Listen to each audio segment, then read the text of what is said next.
Welcome to another edition of African Economy. I'm your host, Wangfun Walter. Good afternoon. Now the highlight.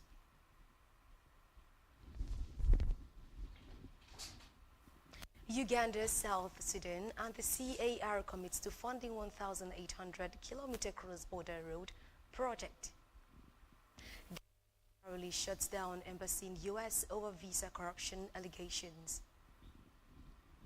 Dangote to begin coal export, targets $7 million daily from fertilizer sale, and World Bank pressures Nigeria for fresh tax hike.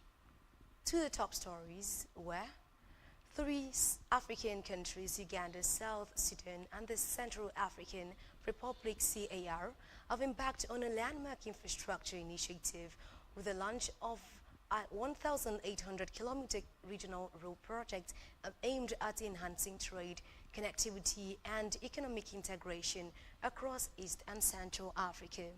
Financing will be secured from national budget, international developmental partners, and private sector investment. Phase 1 focuses on urgent repairs, gravel road upgrades, and bridge maintenance to quickly make the corridor navigable and secure for trade. Phase 2 will involve tarmacking gravel roads and rehabilitating paved routes to create a durable high-capacity corridor that supports growing commercial traffic over time. Together, these phases aim to improve access and boost regional trade. The phase approach enables the three countries to focus on the most critical sections of the corridor first, while gradually mobilizing resources for broader long-term improvement. According to South Sudan's Minister of Roads and Bridges, Simon Mijak, the three countries have agreed to jointly fund the long-term implementation of the corridor, which will stretch from Kampala, Uganda's capital, to Bangui, the capital of CAR, passing through South Sudan. Away from that, Ghana's temporarily closed its embassy in Washington, D.C. and recalled all foreign affairs staff aimed at investigation into an alleged visa fraud scandal. The scandal involved unauthorized links redirecting applicants to a private company for additional charges. Foreign Affairs Minister Samuel Ablakwa announced the closure on X, revealing that a special audit team uncovered a scheme in which a local staff member in the embassy's IT department created an unauthorized link on the embassy's website. This link redirected visa and passport applicants to its private company, where they were charged additional fees for multiple services without the knowledge of the Foreign Ministry. The investigations revealed that he and his collaborators operated this illegal scheme for at least 5 years. In response, all Foreign Ministry officials stationed at the embassy have been recalled home with immediate effect, and the embassy's IT department has been promptly dissolved. Africa's richest man, Aliko Dangote, has announced plans to begin coal export from Nigeria in the coming weeks, adding another revenue stream to the growing portfolio of Dangote Industries Limited, DIL. Dangote reviewed a strategy to achieve daily revenues of $6.5 to $7 million from fertilizer export within 2 years. The company will also export substantial quantities of polypropylene, a move projected to save Nigeria $267 million annually by reducing imports dependency. Speaking during a courtesy visit to the Nigerian Port Authority (NPA) headquarters in Lagos, Dangote also revealed that the company is targeting daily revenues of between $6.5 million and $7 million from fertilizer export within the next 2 years. According to Dangote, with the commencement of the export program, the company is set to become a major source of foreign exchange earnings for Nigeria. Kenya's government plans to reduce its stake in Safaricom, the country's largest telecom operator, as part of a broader strategy to raise 149 billion kwacha in the 2025 to 2026 financial year, through the sale of stakes in various state-owned companies. Given Safaricom's central role in the country's digital ecosystem, this move could significantly impact Kenya's tech and telecom sectors. Kenya's decision to offload more of its Safaricom shares is largely driven by the burden of soaring debt repayment. Between July 2023 to February 2024, the country spent about 5.5 billion, showing interest payment could space and prompting urgent revenue beyond the verge of a major policy shift, as reports suggest it is preparing to grant Elon Musk Starlink a special exemption from Black Economic Empowerment (BEE) requirements. The government is proposing a workaround to South Africa's BEE laws, which currently require a minimum of 30% Black ownership in foreign telecom ventures operating in the country. To facilitate Starlink entry without requiring equity transfer, the government is now exploring an equity equivalent program, a regulatory alternative that allows companies to contribute to empowerment objectives through other means such as skills development, enterprise support, or community investment. The move could signal a departure from long-held telecoms regulations to appease foreign investors and mend strained diplomatic ties with the U.S. African migrants could pay more to send money home under Trump's new U.S. tax bill. The U.S. House of Representatives has passed a bill imposing a 5% tax on remittances sent abroad by non-citizens. The tax could significantly impact African countries, which received over $90 billion in remittances in 2024. African fintech startups like Lenfee and Nala, which facilitate cross-border money transfers, may face operational challenges due to the bill. The legislation, titled the One Big Beautiful Bill, is part of broader U.S. policy shift under the Trump administration.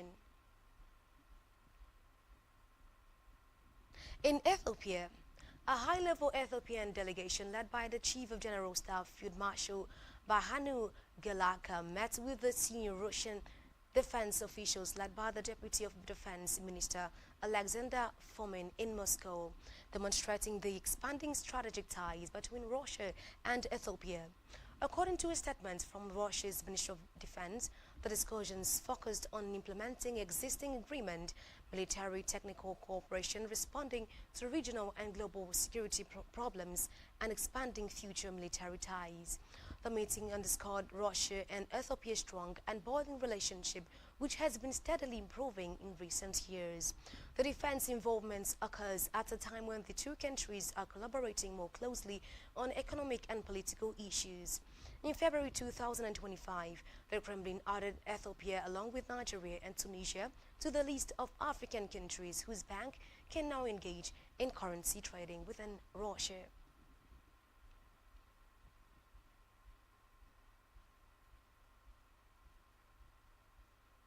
We will go on a break, and when we are back, we will look at the top 10 African countries with the strongest currencies in May 2025. Stay tuned.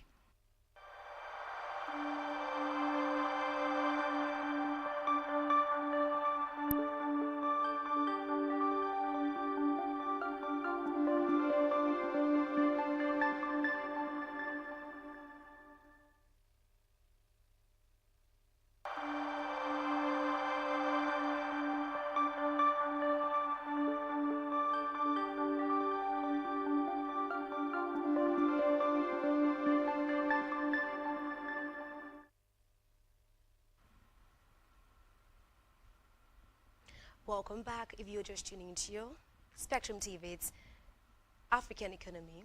And now to the rest of the stories. With ongoing wars across the globe and issues such as tariff hikes, the strength of a country's currency has become more pronounced in the dynamic world of international trade. While some countries struggle with declining currency values, others have done a great job in strengthening their legal tender. As of April 2025, the Tunisian dinar is Africa's strongest currency, valued at around 2.95 Tunisian dinar per US dollar.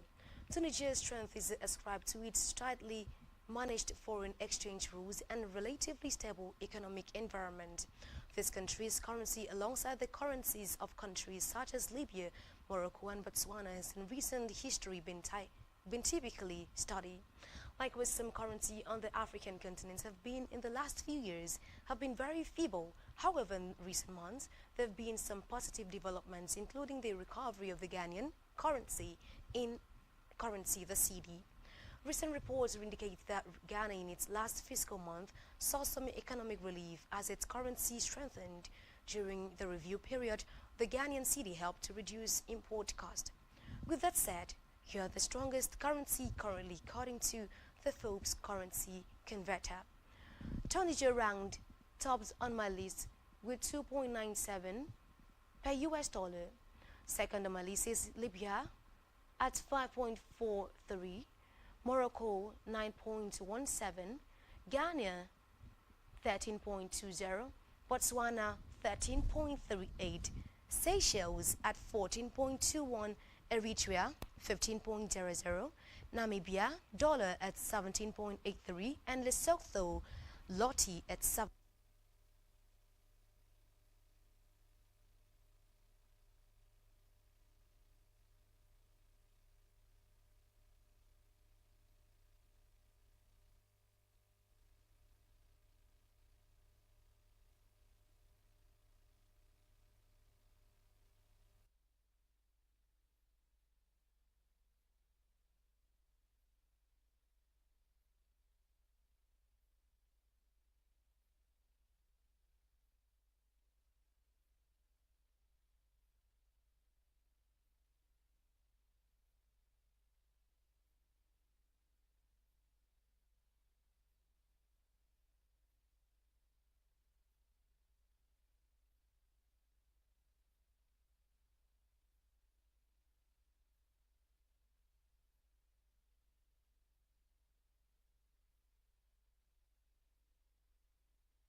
Today's market is at 1,580. The US dollar against Naira is at 1,585.440, an appreciative point of 2.170, a percentage of 0.14. The US dollar against South African Rand is at 17.85895, an appreciative point of 0.0054, percentage of 0.03. The US dollar against Zambian Kwacha is at 27.0200, a lower depreciative point of 0.6060, negative of 2.19%. The Egyptian pound is at 49.7700, a low depreciative point of 0.0300, a negative of 0.06%. The US dollar against the Algerian dinar is at 132.128, an appreciative point of 0.86, a percentage of 0.14. And that's the US dollar against other African currencies in today's market. The composite's leading business cycle indicator in South Africa rose by 1.1% month over month in March 2025, following a 0.2% drop in the previous month. The rebound was driven by increases in the 5 of the 7 available component time series, which outweighed declines in the remaining 2 components. The most significant positive contributors were an acceleration in the 6-month smooth growth rate in the real M1 money supply and an increase in the number of residential building plans approved. On the other hand, the largest negative in the 6-month smooth growth rate in the number of new passenger vehicles sold and the composite leading business cycle indicator for South Africa's major trading partner countries.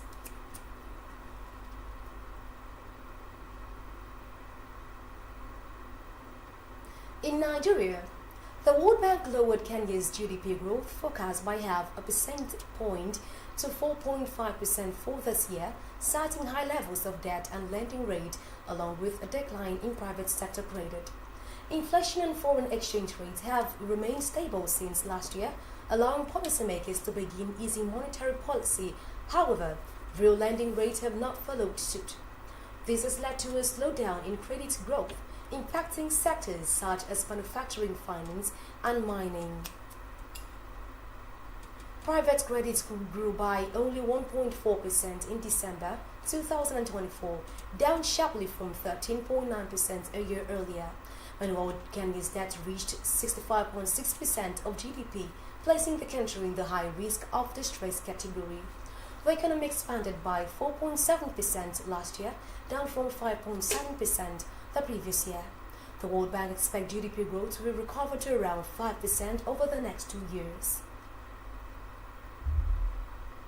Away from that, our $1 billion Impact Development Platform, the Lobito Corridor Impact Development Platform, focused on the Lobito Corridor in Africa, is officially launched with a $100 million joint commitment from businessman Haim Taib and Angola's Sovereign Wealth Fund. The initiative aims to foster sustainable economic growth through investment in diverse sectors such as agriculture, healthcare, and infrastructure. It targets Angola, the Democratic Republic of Congo, the Zambia to promote regional integration and local value creation. Africa's smartphone market continued its upward trajectory in the first quarter of 2024, registering 6% year-on-year growth with 19.4 million units shipped, according to the latest Canalys data. But while the continent as a whole saw 8 straight quarters of growth, the results varied sharply at the national level. Africa's smartphone market grew by 6% year-on-year in the first quarter of 2025 with 19.4 million units shipped. Egypt topped the continental chart with 34% increase by a combination of factors. South Africa posted a 14% year-on-year growth thanks to the removal of luxury excise tax on smartphones under 2,500 South African rand, an equivalent of $137, a national push to phase out 2G and 3G and expand 4G and 5G networks. Nigeria's smartphone market, on the other hand, declined by 7% year-on-year.